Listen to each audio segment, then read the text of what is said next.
శ్రీలంకతో సిరీస్ తర్వాత సుదీర్ఘ విరామం కారణంగా టీమిండియా ఆటగాళ్లు ప్రస్తుతం దేశవాళీ లీగ్లో ఆడుతున్నారు. ఇక్కడ సత్తా చాటి బీసీసీఐ దృష్టిలో పడాలని ఎవరి ప్రయత్నాలు వారు చేస్తున్నారు. ఇదే క్రమంలో తాజాగా టీమిండియా చిచ్చరపిడుగు రింకు సింగ్ యూపీ టీ20 లీగ్లో చెలరేగిపోతున్నాడు. ఈ టోర్నీలో ఇప్పటివరకు 3 మ్యాచ్లు ఆడిన అతను 3 మ్యాచ్ల్లో అజేయంగా నిలిచి మొత్తం 119 పరుగులు చేశాడు. ఈ టోర్నీలో మీరట్ మెవరిక్స్కు నాయకత్వం వహిస్తున్న రింకు సింగ్ తాజాగా నోయిడా సూపర్ కింగ్స్తో జరిగిన మ్యాచ్లో 35 బంతుల్లో 5 ఫోర్లు 3 సిక్సర్లు బాది దుమ్ము దులిపే బ్యాటింగ్ చేసి 64 పరుగులు చేసి నాటౌట్గా నిలిచాడు. ఈ టోర్నీలో రింకు బ్యాటర్గానే కాదు బౌలింగ్లో కూడా అదరగొట్టి ఆల్రౌండర్గా సత్తా చాటాడు.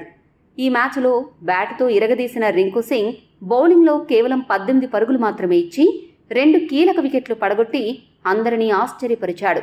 మొన్న ఈ మధ్య టీమిండియా శ్రీలంక మధ్య జరిగిన 3వ టీ20 మ్యాచ్లో ఆఖరి ఓవర్లలో బౌలింగ్ చేసి 2 వికెట్లు పడగొట్టి ఓడిపోయే మ్యాచ్లో ఇండియా గెలవడంలో సూర్యతో కలిసి కీలక పాత్ర వహించిన రింకు ఇప్పుడు ఇలా మళ్లీ దేశవాళీ క్రికెట్లో కూడా బంతితో చెలరేగిపోయాడు.